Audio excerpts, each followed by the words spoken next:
So what these dolls have in common, including mine, they're art dolls. They're not what you would consider a play doll. You don't undress them and dress them.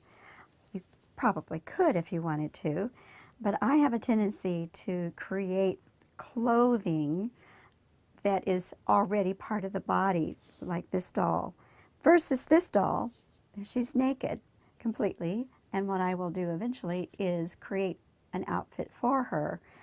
Will it be removable? I don't know. I haven't decided yet. Sometimes we don't know what to do with our dolls until we're moving along. We've created part of the costume. We've got a sketch maybe, or even fabric will inspire us, and we'll decide what to do with the doll at that point. What we're going to be doing in this DVD is I'm going to be sharing different tips and tricks that I've learned through the years on how to do faces, how to do hands, how to do a wire armature, how to color the body to give it dimension, and do a little bit of some free motion work to create our own fabrics. So what you notice first about these dolls are the faces. And that's really the most important part of doing a doll or even a quilt that you're going to put faces on. So let's get started and start making faces. So right now we have a very strange looking face, almost C-3PO from Star Wars, one of my favorite movies. We are going to get rid of this very starry-eyed look by putting the upper eyelids in, and then of course the lower eyelids. To start with the upper eyelid, I'm going to start at this halfway line, just a little beyond that circle. I'm going to curve around, touching the iris.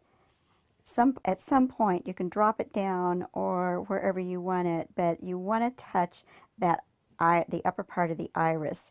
If you don't, you're going to have a face that's scared to death all the time. And then you're going to come down and touch the outer edge of the eyeball just about at that halfway line. Our eyes are wet, so they catch a lot of light. So I'm just doing like a little half circle. And you can see how that lightened that green, but didn't change it from green to white. So that's my eyes. Now I'm going to do the lips, and I take my carmine red and I completely fill in both the upper and the lower mouths. So that is the basic face. As I said earlier, any wax-based pencil will work. Any wax base that is easy for you to find, and you can find those at most craft and office supply places. You saw how we did all the shading and coloring on this, so I wanted to go on next to the next step and show you the detailing, because if you remember earlier I said to iron this because that pushes the color into the fabric, and then use a fixative like Krylons or Prismacolor's fixative. They're either their workable fixative or their permanent one. Either one is fine. So I've sprayed that, let that dry. It takes about 20 to 30 minutes to dry, depending on your weather. If you're in a damp area, that's going to take a little longer. What I want to start doing is I'm going to completely outline that upper and lower eyelid again, and then go over those eyelashes just to bring them out. And later on, after I get her dressed, when the head is on a body, I might want to use black because I might give her dark hair. At this point, I'm not sure which color hair she's going to have. So I'm going to outline, just go over all of the steps that we did earlier, those lower eyelashes. And again, this is all done with my brown. I'm going to outline the flare and the nostril, a little bit of the ball of the nose. So that's the highlights. And she still needs one thing. Our eyes have these rods that radiate out from our pupils. So I'm going to take a brown, because she's a green-eyed girl, and I'm going to outline that iris.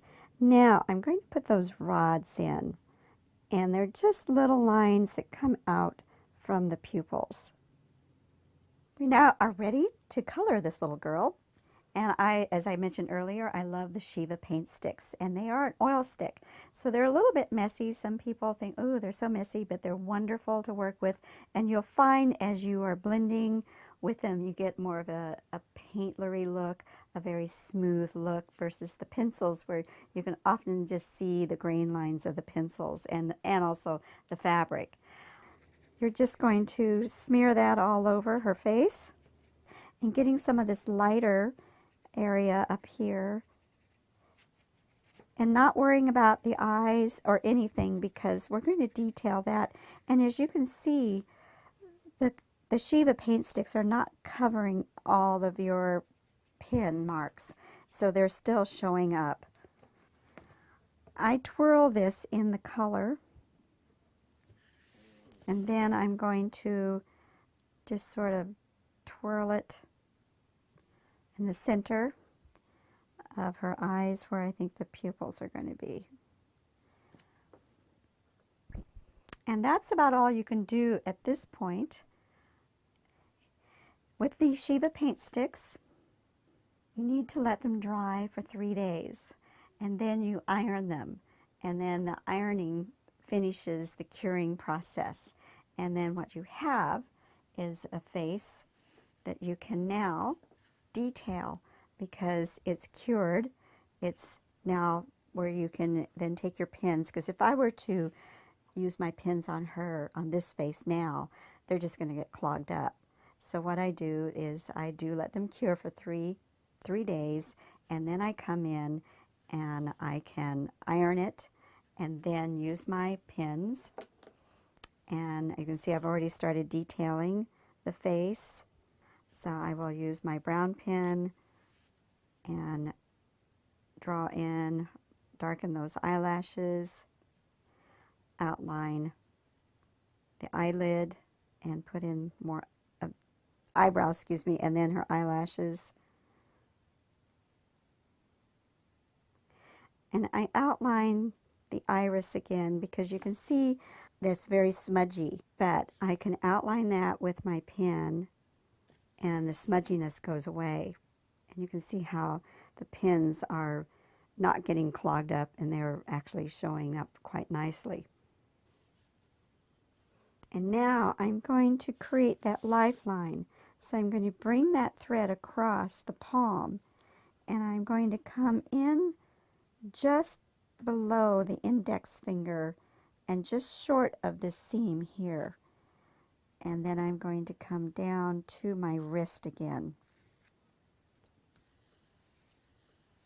And I'm pulling that, but not too tight. And then I'm going to anchor that by going straight back from the center of the wrist back to the back of the hand, because we do have little dimples back here where our bones meet. And then this is going to be a little stitch, and I'm going to come back up to my lifeline, the beginning of the lifeline. If you'd like to make this doll, we have a PDF pattern included in this DVD. And in the chapter menu, you can find it, and it will have instructions on how to download the PDF.